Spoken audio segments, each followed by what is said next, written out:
Hello friend, welcome to my YouTube channel. मैं राজ্জাকৰ আপোনালোকে চাইছে আৰজিত কে টিউটোৰিয়েল यूट्यूब चैनल। হয় ফ্ৰেন্ড, আজিৰ এই ভিডিওটোত জনাম মেট্ৰিক পৰীক্ষাৰ ফলাফল সন্দৰ্ভত। হয় ফ্ৰেন্ড, আগতে এটা ভিডিও আপলোড কৰা হৈছিল আৰু তাত কোৱা হৈছিল যে মে মাহৰ 25 তাৰিখত দিয়া হ'ব, কিন্তু মে মাহৰ 25 তাৰিখত নিদিলে মানে সেৱা কৰ্তৃপক্ষই জনাইছে যে তেওঁলোকৰ আৰু অলপ দেৰি হ'ব, মানে সম্পূৰ্ণ ৰেডি হোৱা নাই। কিন্তু তেওঁলোকে কৈছে যে জুন মাহৰ ভিতৰতে আমি ফলাফলখিনি আগবঢ়াম। তো জুন মাহৰ কেতিয়া দিব হৈখিনি কৈছে, তো সেইখিনি আপোনালোকক জনাই দিম। তো আপোনালোকে এই ভিডিওটো প্ৰথমৰ পৰা শেষলৈকে চাই থাকক। তো আহক আজিৰ ভিডিওটো আৰম্ভ কৰোঁ। জুন মাহৰ প্ৰথম সপ্তাহৰ ভিতৰত হাইস্কুল শিক্ষান্ত আৰু উচ্চতৰ মাধ্যমিকৰ ফলাফল ঘোষণাৰ দাবী আছুৰ। যোৱা মাৰ্চ মাহতে সমাপ্ত হোৱা হাইস্কুল শিক্ষান্ত পৰীক্ষাৰ ফলাফল এই পৰ্যন্ত ঘোষণা কৰা নাই সেৱাই। আনকি পৰীক্ষাৰ ফলাফল ঘোষণাৰ নিৰ্দিষ্ট তাৰিখও সেৱাই এতিয়ালৈকে ঘোষণা কৰা নাই।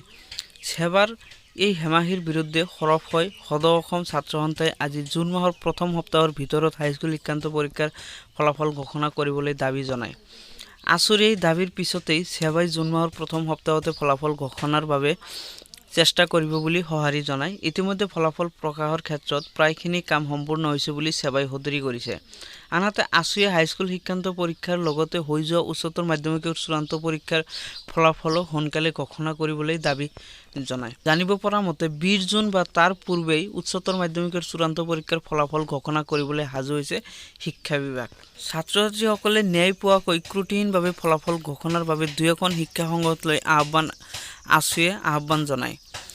ইফালে বানপানী আৰু গুণোৎসৱৰ বাবে বাতিল হোৱা উচ্চতৰ মাধ্যমিকৰ প্ৰথম বৰ্ষৰ পৰীক্ষাসমূহ পুনৰ 27 মে'ৰ পৰা অনুষ্ঠিত হ'ব বুলি ঘোষণা কৰা হৈছে। হয়, ইয়াত আৰু এটা ঘোষণা কৰা হৈছে যে যিসকলৰ পৰীক্ষা গুণোৎসৱ আৰু বানপানীৰ কাৰণে স্থগিত হৈছিল উচ্চতৰ মাধ্যমিকৰ প্ৰথম বৰ্ষৰ পৰীক্ষা, তেওঁলোকৰ পৰীক্ষা 27 মে'ৰ পৰা আকৌ আৰম্ভ হ'ব।